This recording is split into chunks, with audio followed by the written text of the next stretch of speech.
And it's like stand up.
Can you hear me now? Can you hear me now?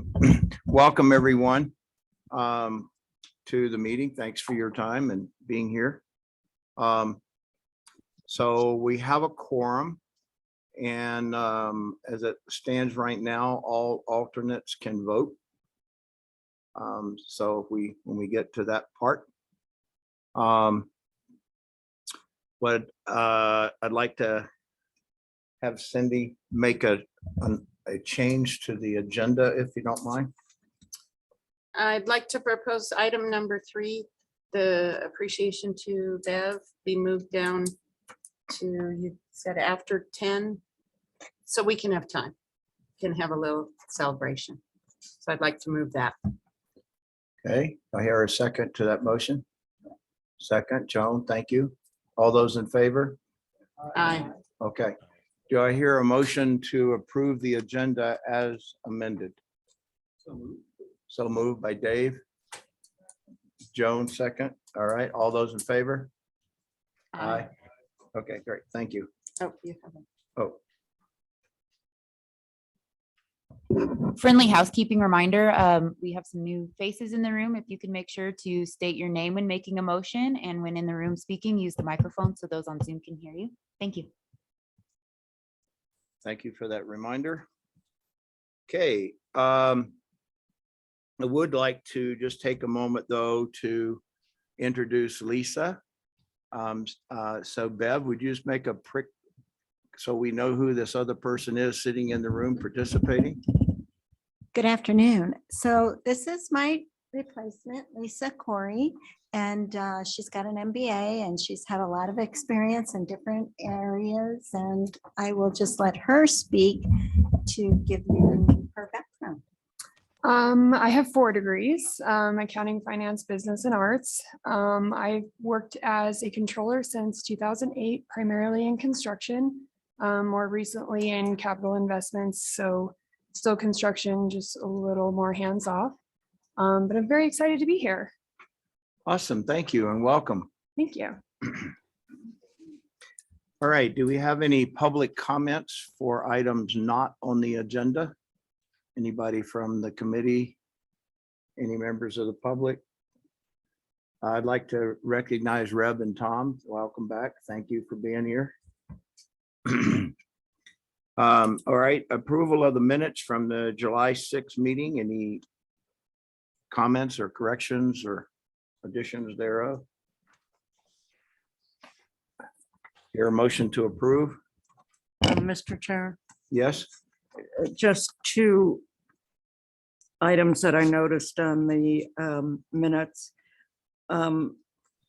For instead of being as an at-large, was listed as Town of Rama last month and Anash as Green Mountain Falls, and we're now at-large members. So that was the only correction I noticed. Okay, thank you. I overlooked that. Okay, any other additions or corrections to the minutes? Do I hear a motion to approve? Move to approve as amended. A second, Dave? Second, Dave? All those in favor say aye. Aye. Any opposed? Okay, great, thanks. Miss Good News Beverly.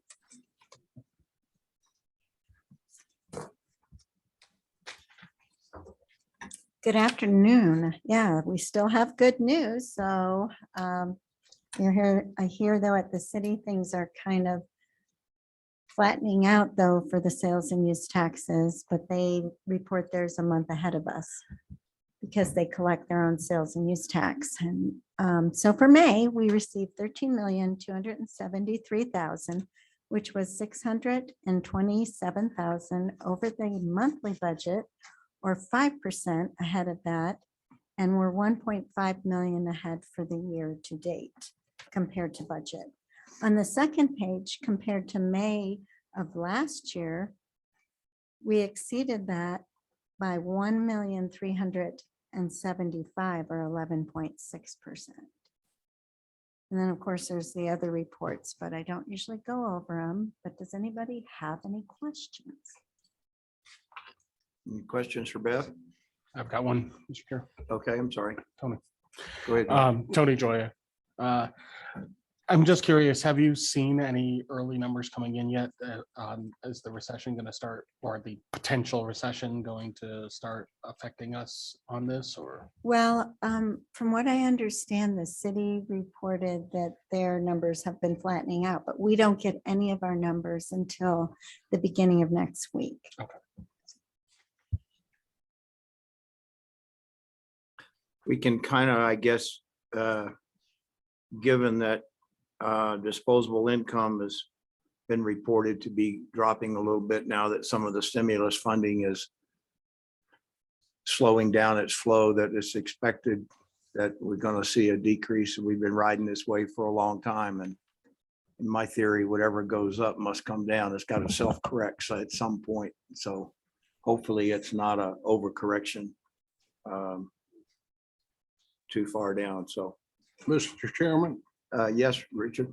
I would, I think we should keep in mind, and I believe it has already started from what I remember reading.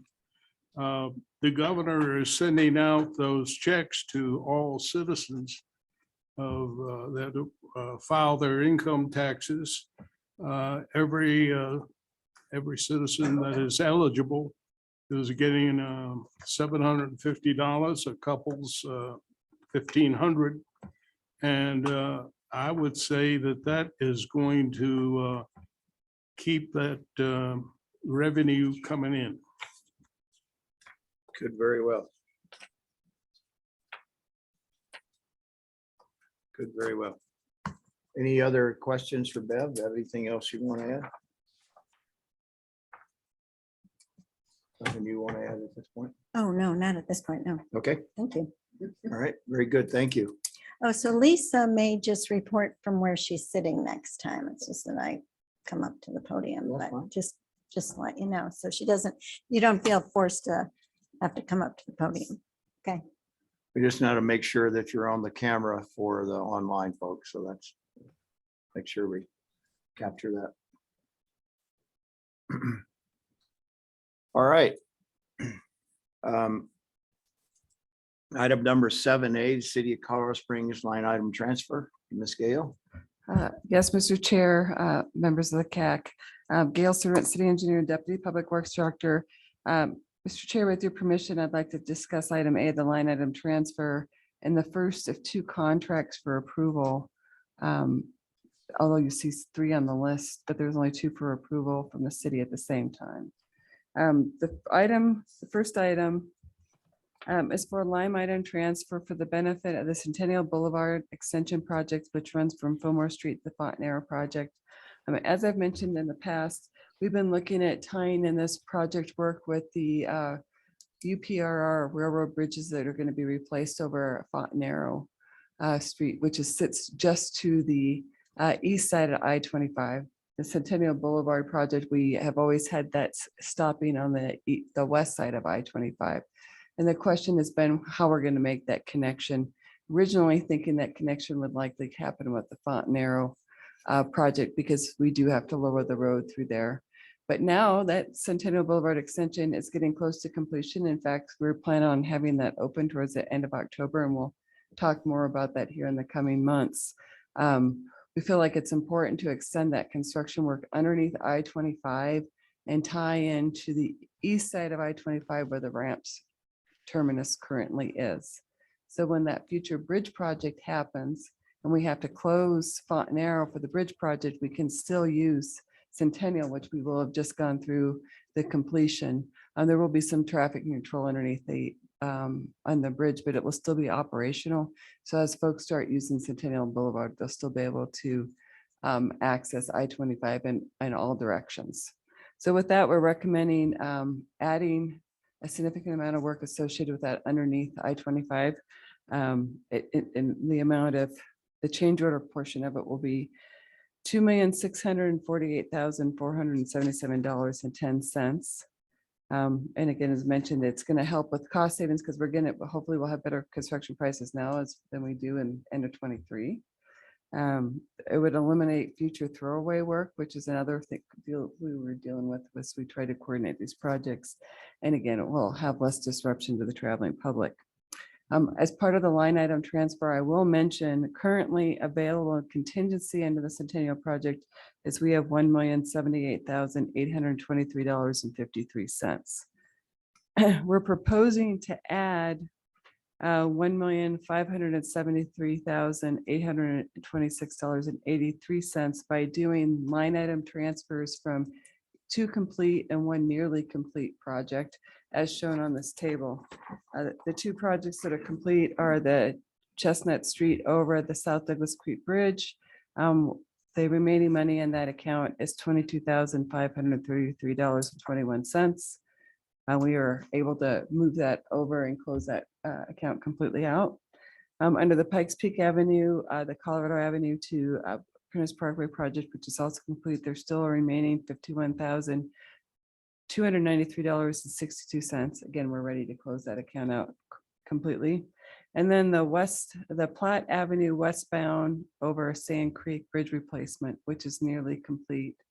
And we have over $2 million in contingents still in that project. We're planning that we'd like to move $1.5 million out of that project into the Centennial Boulevard project to provide available funding for Centennial Boulevard. Mr. Chair, Mr. Zelenik has a question. Yeah. Go ahead, Dave. Turn your mic on, please. Gail, great overview to you and Mike for doing a great summary of what needs to be done. I'm all in favor of the work being done. My question though really is, since it's an interstate highway, and Richard, I know you've worked in and for and as the Federal Highway Administration, so please feel free to chime in here. Help me understand why CDOT, maybe they are, maybe they aren't. Have they been asked to, since my understanding is I-25 obviously is a major state highway. Have they been asked, or are they in a position to contribute to really what seems like an interchange, a state highway interchange improvement project? I didn't see any state highway contribution here. So what we're doing is everything that's below the interchange, we're actually not touching any of the CDOT facilities. In fact, we don't even have to go through the 1601 process. Oh. Everything that was below there is a city asset. So what we'd be doing is lowering that, rebuilding it underneath those bridges. And then we would be adding a multi-use path and ADA pertinences below there. So it's a great answer, and thanks for having a great solution and great resolution. Yeah, I I'll was- defer to Richard on the federal highway side. I was thinking the same thing as why wasn't CDOT contributing, but the fact that city assets own everything, so that. Yeah, answers we don't that one. touch any of their assets in this case. Yeah, They're always shortchanging. not that you'd get any money out of the Right, state. they're if gonna you short asked. changes anyway, so, anyway, just kidding. All right. Any questions for Gail on the line item transfer or on, you want to go ahead and talk about the two projects? Would you like to have a vote on the line item Oh, yeah, transfer let's do that. beforehand? Yeah, all right. So do I hear a motion to approve Gail's? Okay, okay, Richard and then Ed, all right. All those in favor? Aye. Opposed? Okay, motion carries. All right. All right, Mr. Chair and members of CAC. So the city presents on their contract list, which appears to be 3 contracts. I'm really going to be asking for approval for the first 2. The third item is really to update you on something that happened between the CAC and board meeting and how we're addressing that for some emergency bridge repairs that need to happen on Circle Drive. So the first contract is the Centennial Boulevard extension, which I just discussed with the line item transfer. The one thing I will mention that I failed to, I did mention it's planned to be open towards the end of October. You all be invited to some event that will happen with that. But with this extension, the overall work, that contract's going to run until August of 2023. So that's the only difference thing I failed to mention on that. The second contract is for the Las Vegas and Royer Railroad Crossing relocation project. I have some good news. We had the pre-proposal meeting today for the construction management services for this contract, and we anticipate getting the construction RFP out here in the near future. This is a change order for Fosbrook, Holt, and Oliveg to respond to comments and some design tweaks we've been asked to make by the railroads, to make some adjustments for the PUC agreement and to redo the NEPA work for seat that we have to do to be in compliance with CDOT with the work underneath US 24. Because we touched their wetlands or reducing to their wetland, and we had to go through a NEPA process for this. Normally, we wouldn't do a NEPA process with a city project, but because we touch state facilities, we are required to do that. That change order amount is in $117,304. So those are the 2 contracts I will be asking for approval on. The third one is more for your information. And when I was here I did not present this to the CAC last month because this situation evolved between the CAC and board meeting.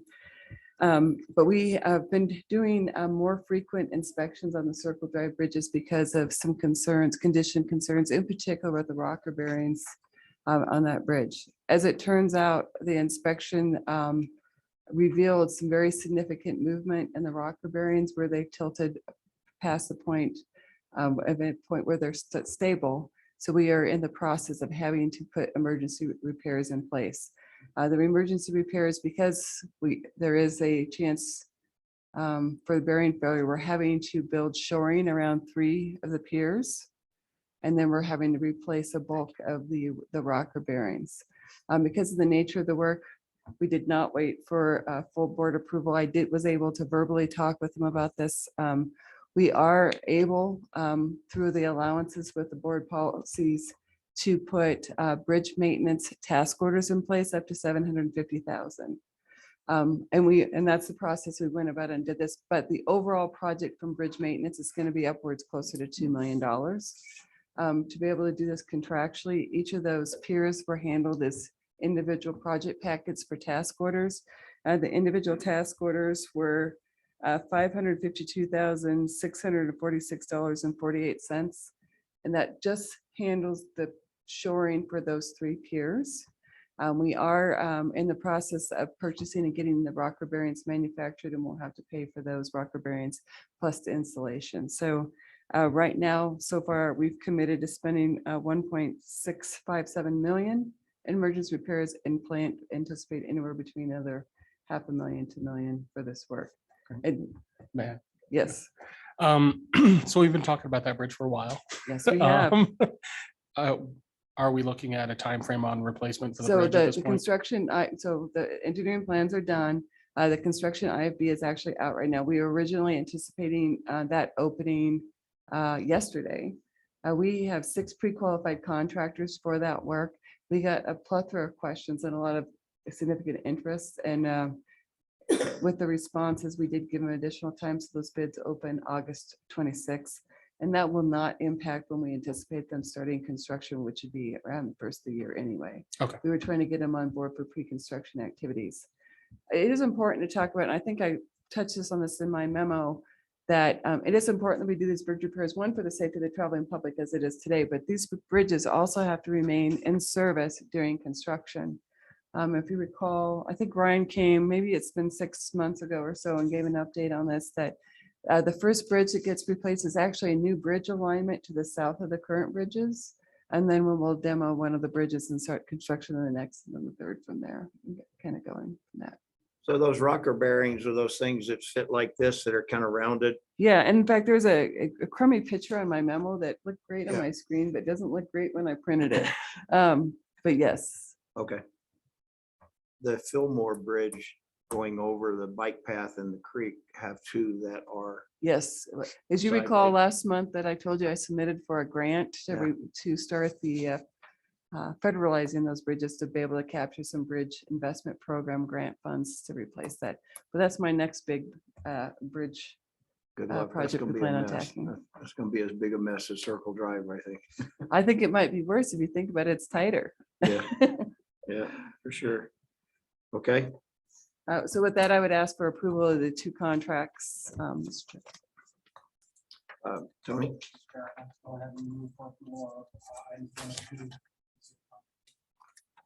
A second from Joan. so we have a recommendation for approved. So I have a second. Joan, second. Any further discussion? I need to abstain, please. Okay. Note that Dave Zelnok abstained from the vote. All those in favor say aye. Aye. Any opposed? Any opposed? Hearing none, motion carries. Thank you. Thank you.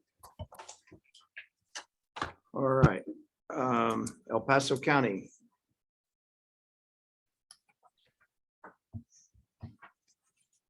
The mic, the mouth part there. There you go. Good afternoon, Mr. Chair, members of the CAC. Jeff Manchester, Acting Deputy County Engineer with El Paso County. Before you today for your approval, we have a line item transfer. This is between the Eastonville project to the West Colorado Avenue project, also known as the West Avenue Action Plan. We are requesting a line item transfer of $49,964 between the 2 projects. The monies will be used to continue with ongoing property acquisition challenges we've had on the project, namely with eminent domain. The next item we have will be the award of the contract. But just to give you a little background, we originally contracted with TRS back in 2017, I believe, to support this effort. That was a sub contract to our prime consultant, which was FHU. Since then, we're moving to do a sole source to TRS for the amount that I just stated. So again, this will support ongoing property acquisition services needed for the project. Is this the building that the guy wanted 4 times as much as it was worth? It was on the side of the creek that was boarded up and burnt. Is this the same building? I have parcel number 32. Let me defer to my colleague. Gail, would you know about that? I know slightly, just barely slightly more than he does on this particular topic because it started before I arrived as well. But it is that I think that is the property that you're remembering. And it's on the very western edge of that project, right where no man's land currently butts up to Manitou Springs. And it's on the north side. Yeah, I remember the discussion on that, that it had been caught fire, was boarded up. And it was sitting on a thing been that way for years and years and years, and they offered to buy it, and the guy wanted 6 to 8, 10 times or something more than what it was worth, or some kind of crazy number, so. Doesn't surprise me, we're still negotiating based on what I remember of the initial conversation. I have a question. Go ahead, Larry. At what point will those funds be transferred back into the Eastonville project? Currently, that is the plan to move those back over. We are working with a developer on the Eastonville project to complete other portions of it. So there might be a cost savings where we don't have to do that. But currently, the plan is to later backfill those funds that we're requesting to move today. Okay, thank you.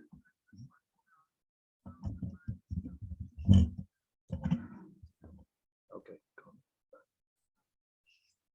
Okay, sorry, my wife's got a doctor's appointment, trying to sort that out. Okay, great, as long as that gets back into that project completion. Any further discussion or questions on the county's request for line item transfer? Do I have a motion to approve the request? I move for approval. Larry moved to approve, second. Richard, okay, thank you. Any further discussion? All those in favor say aye. Aye. Any opposed? Okay. And let's know any further discussion on the project itself and the purpose of that transfer. We'll do a second approval for the increase in the contract amount for West Colorado Avenue. Have a motion for that. Move Tony? for approval of the increase of the contract amount. Okay. Any further, a second to the motion to approve West Avenue contract? Anybody? All right, thank you. All those in favor, say aye. Aye. Any opposed? Okay, motion carries. Thank you. Thank you. All right, City of Manitou Springs has a request.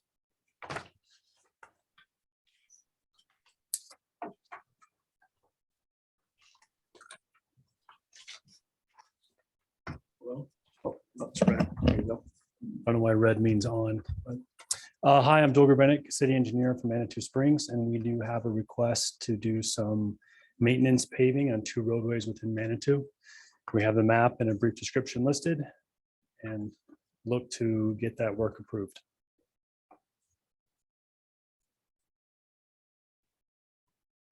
Any questions or discussion on Manitou's request?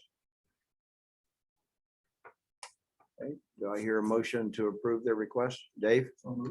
Dave Zelenak, Scott, second. All those in favor, say aye. Aye. Any opposed? Good job. Thank you very much. You're Appreciate welcome. Well, we're cruising on along here. Mountain Metro, member governments. Afternoon, Brian. Long time no see. Good afternoon, Brian Vituli, Transit Planning Supervisor for Mountain Metro Transit with the City of Colorado Springs, presenting your monthly transit report. For the month of June of 2022, for our fixed route services, we provided a little over 205,000 one-way trips during the month. That's a little over 9% higher than June of 2021. And we are creeping up there. We're just under 73% of where we were pre-COVID. So that's good news. It's also the first time since February or March of 2020, right before COVID hit, that we've provided over 200,000 trips for the month for fixed route. So we're trending very well. You can see the chart at the bottom of page 1 for 2022. It's kind of been a continuous upward trend, which we hope to continue and hopefully get back to where we should be. We're still operating reduced frequencies on routes 1, 5, 25, and 27. Actually, this report is for June. Route 1 actually is back to 15-minute service. We just started that a couple weeks ago. So the only remaining routes that we have reduced frequency on are 5, 25, and 27. And with recruitment numbers for new operators, it's looking like we could be getting back some of that frequency before the end of the year. So that's more good news. For our ADA paratransit service, for the month of June, we provided a little over 8,500 trips. That's up 4.6% from June of 2021. And we're about 76% of pre-COVID levels. For our taxi choice option, for the month of June, we provided 112 trips. That's up quite a bit from the month before, which was not a good month for that service. Just not many trips taken on that. Finally, for our van pool services, for the month of June, we operated 5 van pools. It's actually 2 less than last month, or May of 2022, with 30 active riders making 728 trips. So that's down 3.8% from June of 2021. And finally, on the last page of the report, there's just a project update. We're in the middle of our public process for our fall 2022 service changes. The process started last Friday, July 29th, and we'll go through this Sunday, August 7th. We're still doing a virtual public process, so customers and interested citizens can go to the MM Transit website, view a presentation of what we're proposing, and then take a survey and provide comments that way, or you could contact our customer service folks at 385-RIDE or at our offices to provide comments. But this is a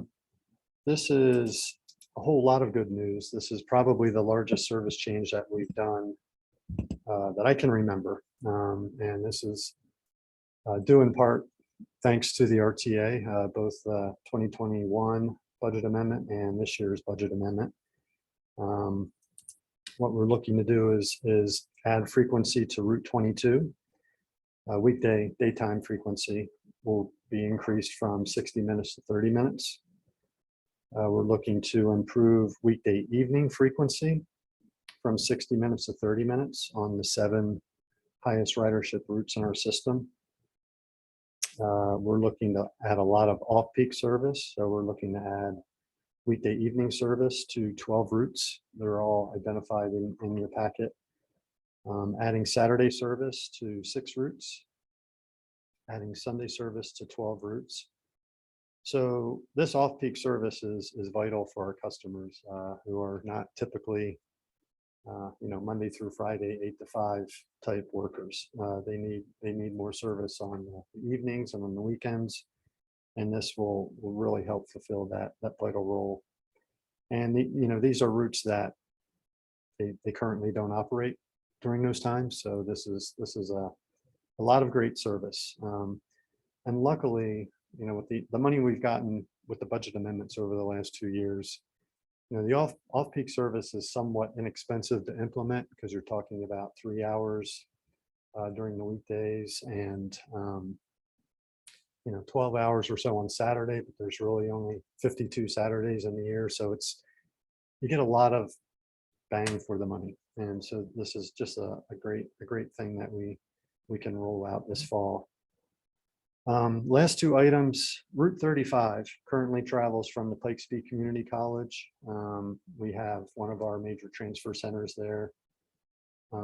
Travels along Las Vegas Street and ends at the Criminal Justice Center off of Las Vegas. And we used to have a turnaround location in the Colorado Springs impound lot. And we lost that due to space constraints, and we're not able to turn the vehicle around there anymore.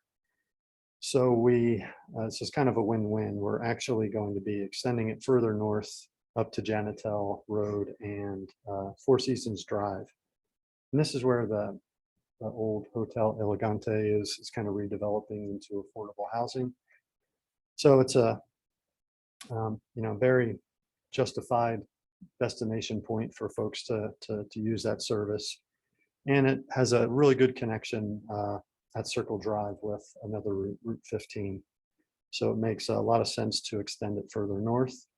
There's also kind of a midday stop and service during the weekdays. So we're filling that in, going to have service all during the weekday, daytime part. We're adding weekday evening service, and we're adding Saturday service.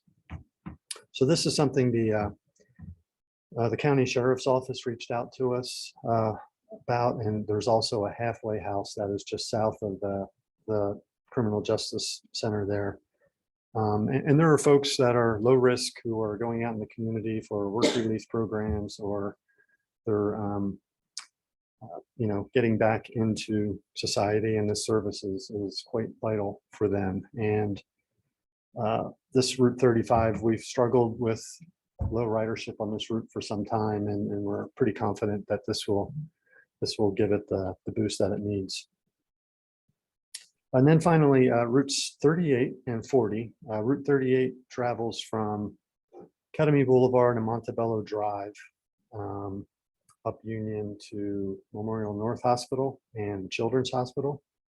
And Route 40 operates from the Voyager Parkway Transfer Center up by the Chapel Hills Mall up to PPCC's Rampart campus. And they have a healthcare campus that's even further north of that.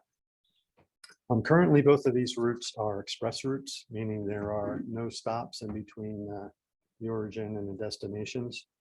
But we're looking to implement deviated fixed route on both of these. So it will allow for people to,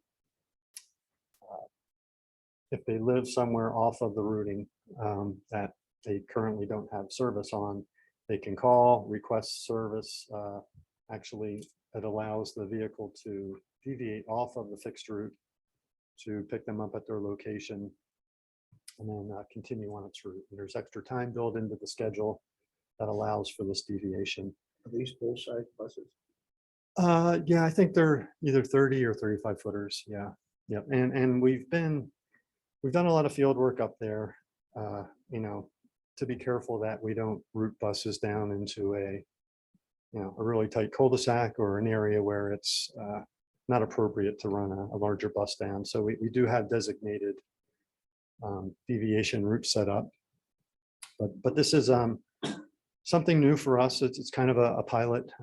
We did receive funds through the Multimodal Options Fund program a couple of years ago. We did a study to identify some routes that this could work on, and we're finally getting toward implementation. Mr. Chair, may I ask a question, Tony? Go ahead, Tony.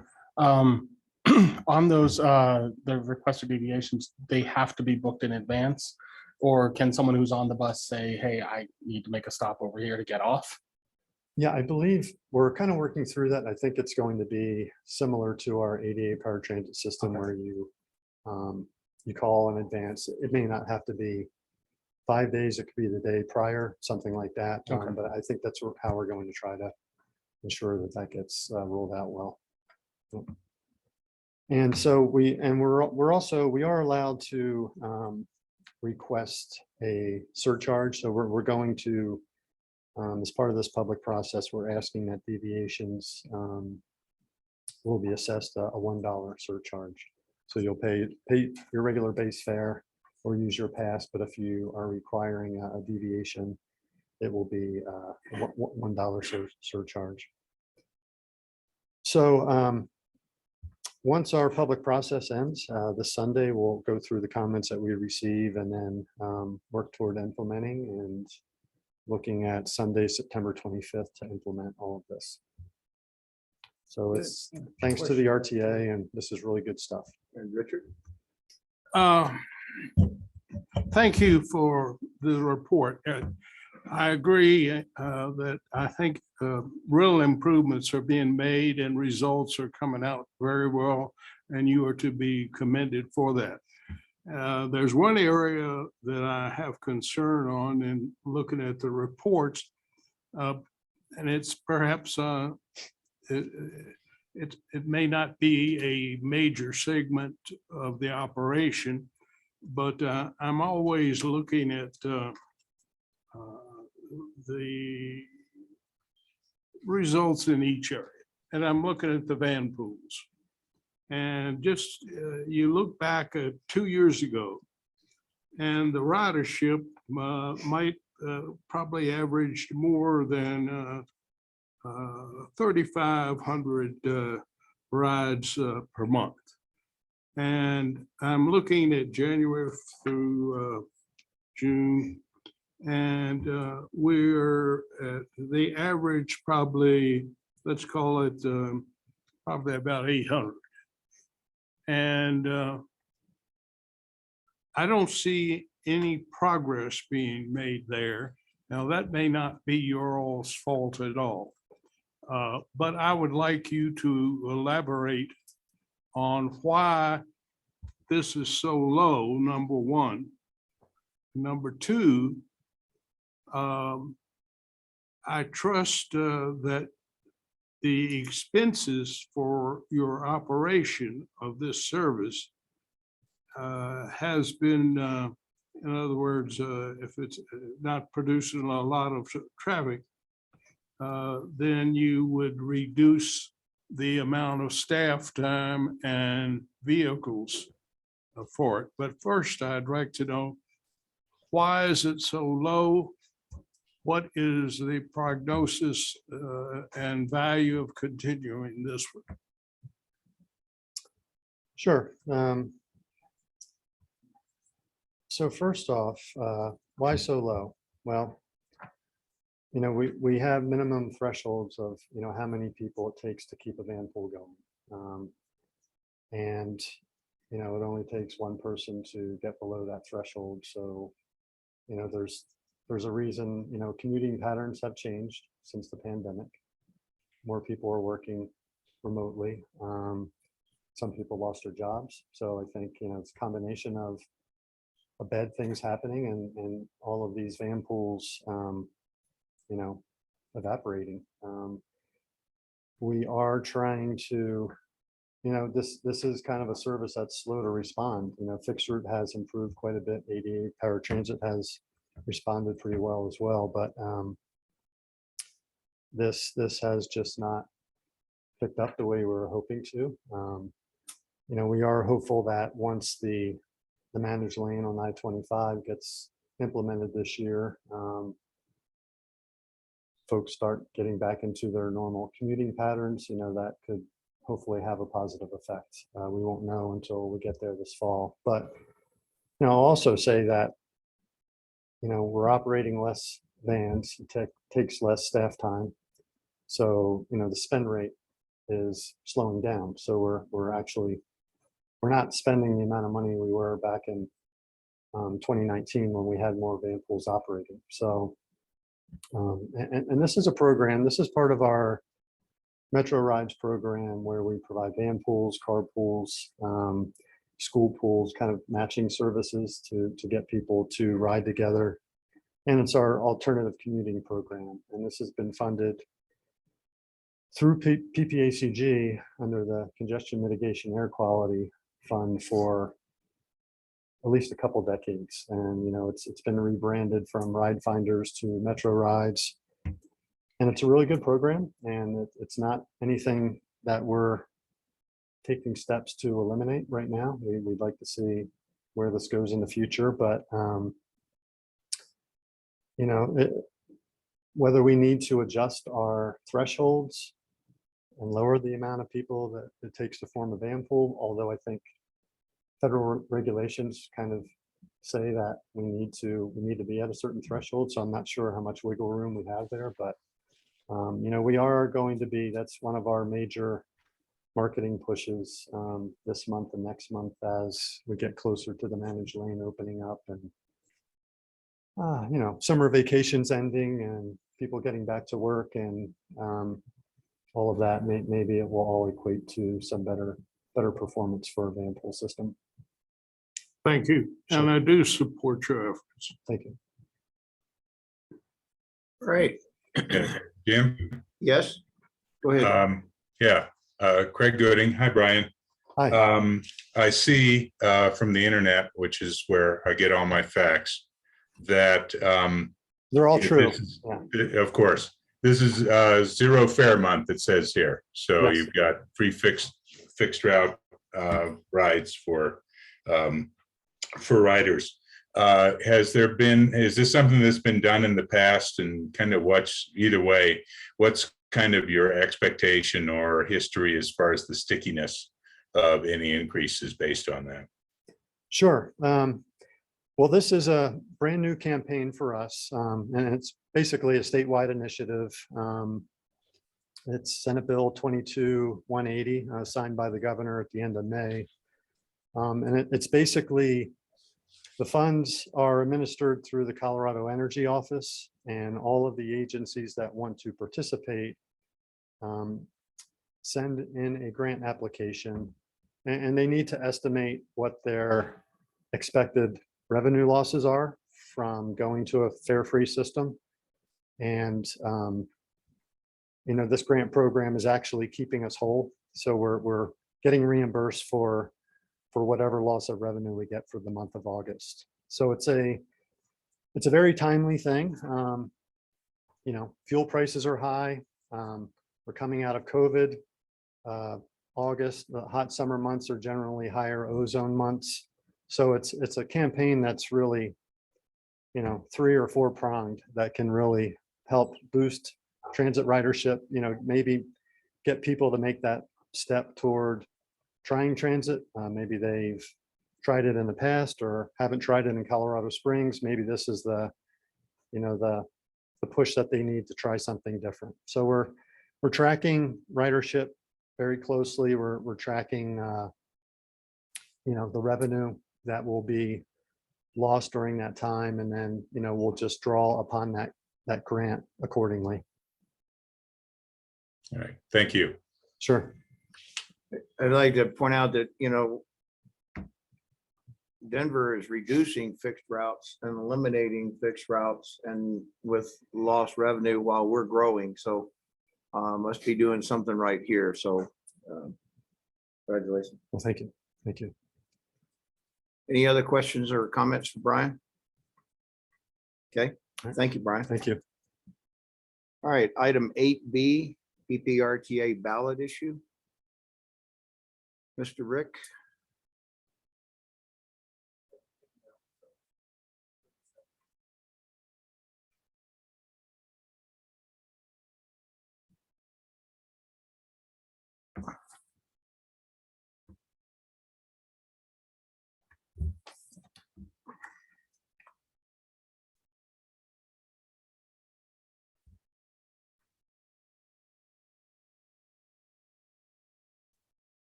Since I'm up, I'll just stay here at the podium.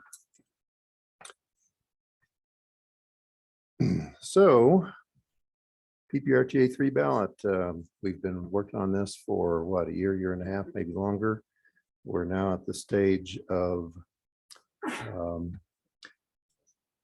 reviewing the board resolution, which contains the ballot issue.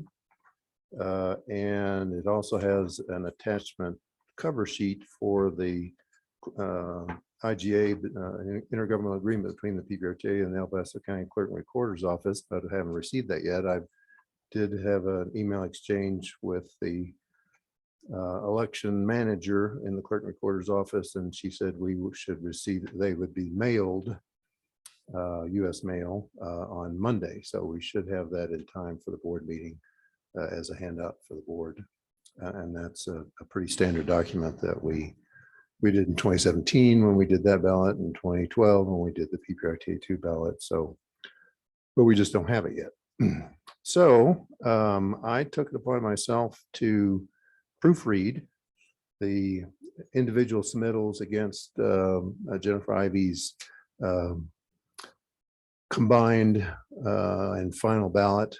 And that's where I discovered that with, it was nearly perfect, but of the 7 Green Mountain Falls projects, Jennifer Ivy put the parenthetical Green Mountain Falls behind 5 of them, but not 2 of them. And it caught my eye because El Paso Avenue, there's an El Paso Avenue in both City Colorado Springs and Green Mountain Falls. So that caught my eye, which El Paso Avenue, and that's when it led me to this particular one, is Green Mountain Falls. So I contacted City Colorado Springs and Green Mountain Falls because they both have El Paso Avenues.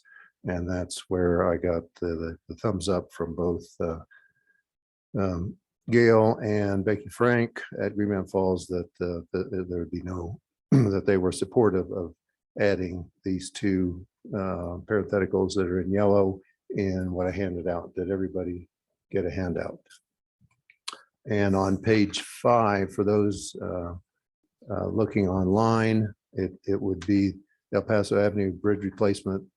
We'd be adding parentheses Green Mountain Falls to the right of that one, as well as El Paso Trail and Iona Avenue road improvements. That would be parentheses Green Mountain Falls to the right of that. So that's the one change that I'm suggesting that the CAC vote to approve and approve a positive recommendation to the board to add those. The other, before there's a motion, I just want to point out that at the board meeting, the board asked the county staff to supplement their capital project list with their cost estimates, similar to what the city did and similar to what everybody did in 2012 for PPRTA 2. So that's attached just for the record, for the file, for future reference when we get to, assuming PPRTA 3 passes, and when we get to that point in 2025 and beyond. So any questions before there's a motion? Cindy has a question. I have a question. Because you're putting Green Mountain Falls farther down the list, our Calhan project, rehabilitation of 8th Street from Boulder to Colorado Avenue. Should we put Calhan in parentheses next to that? Probably. Tell me the name again. Rehabilitation of 8th Street from Boulder Street to Colorado Avenue. Good catch. I Good missed catch. that one. So that is Calhan. Yep. Okay, good catch. Did I miss any others? Well, that's mine. So I know. Well, how about you have 2? How about Raymond's? That one's already Raymond in parentheses. Okay, All right. I just, doesn't affect the list. Well, let's vote on the list, then I got a question. So any other questions or comments about the ballot language that proposed stuff from the board, the resolution, and the list as presented, as modified during the thing? Any other questions or comments? Do I have a motion to make a recommendation to the board?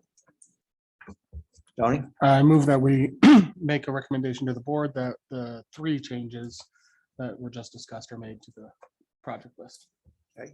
Second. Joan, second. Okay. Any other comment? Okay, all those in favor say aye. Aye. Any opposed? Okay, not hearing one. I got a question, and I was going to ask it at Bev's at the end of the financials, and I forgot it. So Mark Shuffle Road. So we had the remaining funds from RTA 1 put in a bucket, and they've been there for Mark Shuffle. Hasn't been any program list in 2 on Mark Shuffle specifically that I can recall. But we still have money sitting there from RTA 1 for Mark Shuffle Road. So my question is, what is our messaging and the answer to the public of why we haven't spent RTA 1 money on Mark Shuffle Road, and we're asking for more money to complete it? So That was my comment. Beth? So one of the reasons that we have money on Mark Shuffle Road, and I don't know how you would word the messaging on this, Just- is we're receiving money from developers as properties getting sold off. So it's based on, in El Paso County, it's based on the sales. So we'll receive that for possibly years to come. And that money goes into that fund? Is that where you're saying that? Yes, Okay, that's so, part of it. okay, And Gail? so then if that, and Gail, as you're answering, is it safe to assume then that the Mark Shuffle Road improvements Woodman to Carefree would incorporate the remaining money from RTA one and that being collected by the developers? The short answer to the second question is yes. We are, as those funds go into that RTA one bucket, we are planning to use those for Mark Shuffle. In fact, we thought we had drained it down to zero when we put the contract in place to finish the engineering plans for Mark Shuffle between North Carefree and Dublin. And then we got an $87,000 deposit. So with their next change order, the next time we have the opportunity to obligate funds for Mark Shuffle, the first bucket we're pulling money from is that RTA one bucket.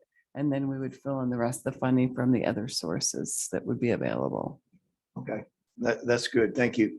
I just thought that it was important that as this list goes public, that we understand and be able to intelligently answer that question should we get asked that question going forward. So I just kind of wanted to put that out there. And we did complete the bridge over Sand Creek on the north end of Mark Shuffle, right? Yes. That has been completed, right?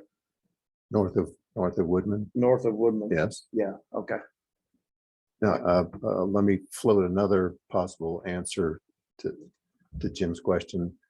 The CACNA board approved a design contract with Wilson for Mark Shuffle North or Mark Shuffle Carefree to Woodman. So that at the time used up all the money. And any additional money would be available for change orders to that design contract.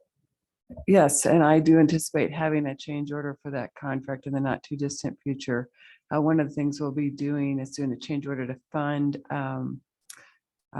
some additional right-of-way purchases that are going to need to happen that run basically from that are on Mark Shuffle that run from Tamlin up to Dublin. So when we process that change order, we will tap that bucket of money, funds, take it back down to zero as well. I will say, and not to put Jeff on the spot here, the county, I think, also has some money. Is that, I remember that incorrectly, Bev?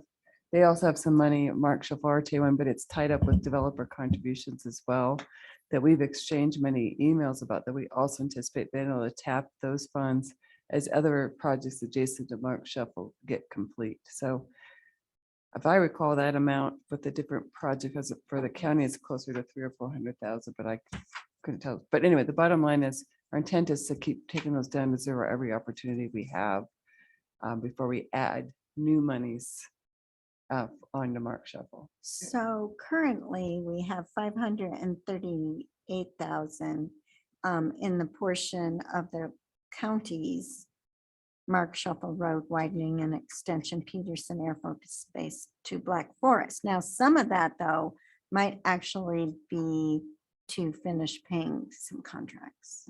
Really, and you said 408,000, correct? 538. 538, okay. It's just what's left in Right. there. But they, like I said. But some as of those it might- contracts get closed out, any remaining funds would go towards Mark Shuffle first. Okay, all right, thank you. I appreciate that update. Okay. So we've already voted on the list, right? Okay, all right, good. All right. Distracted. Okay, so item 8C is City Colorado Springs monthly change order and property acquisition report. That's an information only. Anybody got any questions for Gail on that? All right, not seeing any hands raised. Item 8D, El Paso County Change Order and Monthly Acquisition Report. Any questions for the county, Jeff? He's got all the right answers.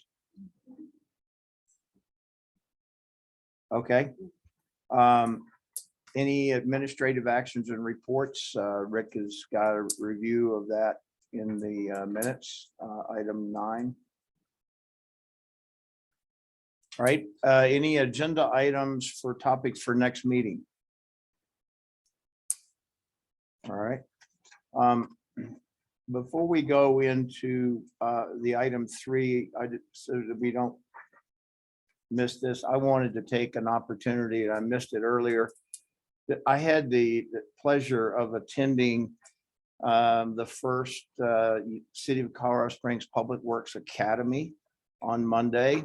I would just like to thank Gail and the Public Works staff.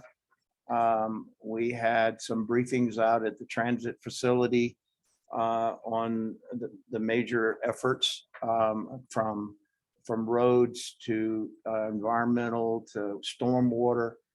Then we got on one of the city's new electric buses and went and saw the work over, I call it Chestnut, but it's not Chestnut, that where the bridge. washed out. Douglas Creek. I think Douglas is- Creek, or yes, something. where the bridge washed out several years ago. And we've put some money into stormwater and rock walls and stuff there. We got to see that project and explanation of that. And then we went to the maintenance facility over here off Fontanero.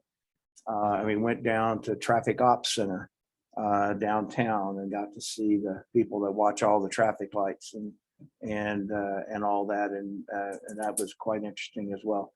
But I just wanted to say that if you get an opportunity to attend, El Paso County has a Citizens College.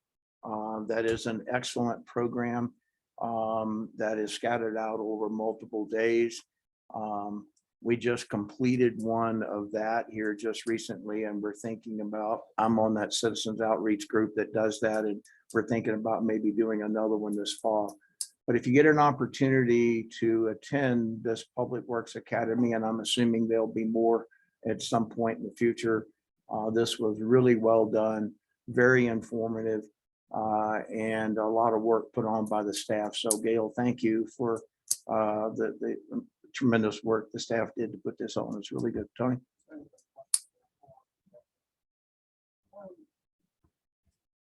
It's still to be determined. We've discussed whether or not it's going to be annually or biannually. Yes. But, and if Jim, you or others, we asked for feedback for those that were there, if you have anything else or suggestions, because this was at our inaugural workshop. So we want to be able to improve that and make that as most better. In fact, Dave, you were there as well. So if you have any additional ideas, we'd love to hear them because we want to continue to make that better and more useful for our citizens. All right, now for the best. So what I'd like to do is have Miss Beverly come forward, please. For some of you that haven't been around, I don't know, I think I've been here longer than anybody at this juncture, other than Rev. I know Rev and I came on at the same time. But Beverly has been was original core member, she and Rick. And as you guys know, the finances of this are the rocks and the foundation of what we do. And the whole purpose of the RTA was to do that and do that in an efficient and meaningful manner. And our role as a CAC is to oversee that and keep things in check. And I think that we've done that. I think the board appreciates the hard work that we do. And so I'm sure many of you have heard Bev is leaving us. And she will truly be missed by everyone that touches base with her in all ways. And so while this is minimal, it does not represent all the thank yous that we would like to give you for the hard work that you've done. But just have a little statement that says the Pikes Peak Rural Transportation Authority wishes to acknowledge the deepest gratitude to Beverly for her invaluable contribution to the PPRTA Citizens Advisory Committee, May 2005 to August of 2022. So Beverly, on behalf of the CAC, Larry and I would like to present that to you. Thank you. Thank you.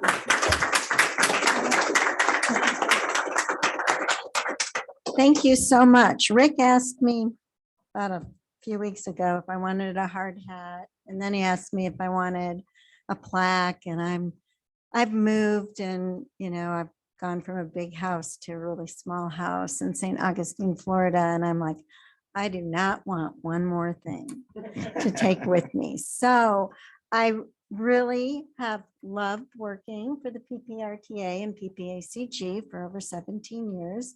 I love working with the CAC and the board and all the member government staffs. Everybody's just been really fabulous. And I'm going to miss you all. So thank you.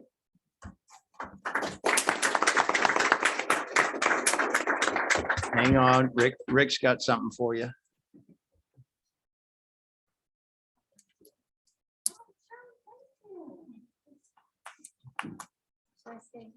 Please.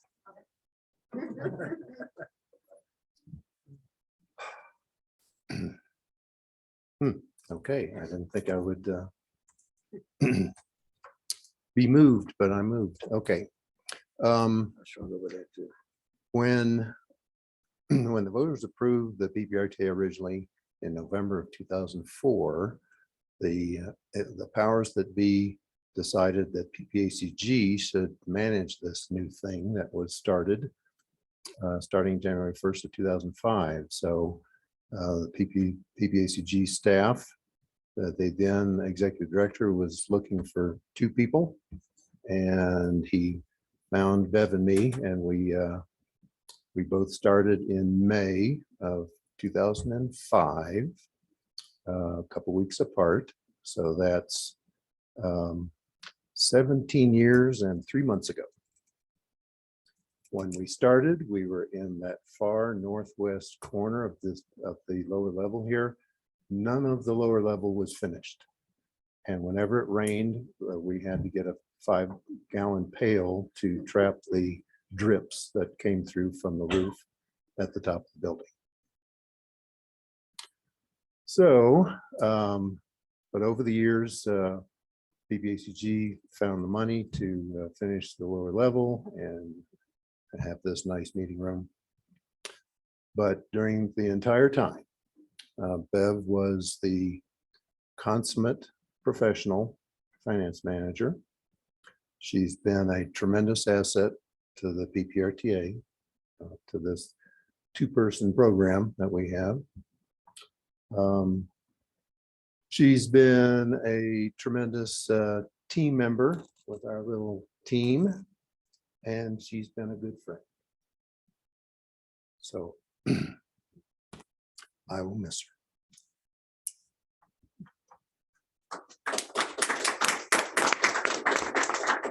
Mr.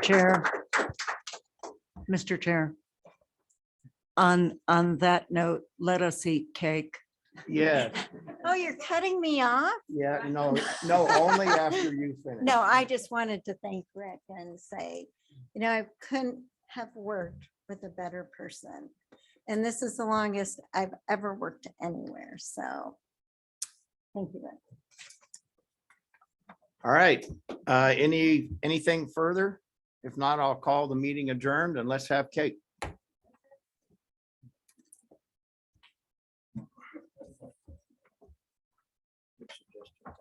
Oh, yes.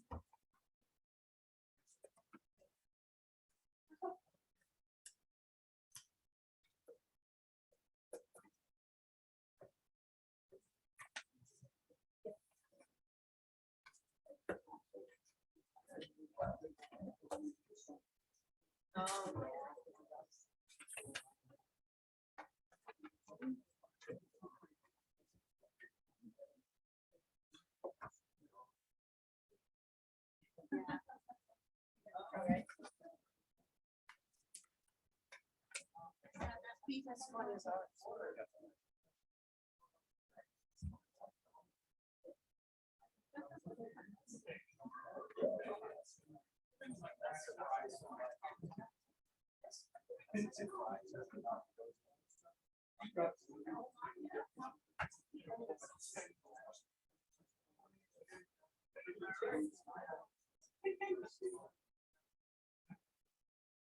that.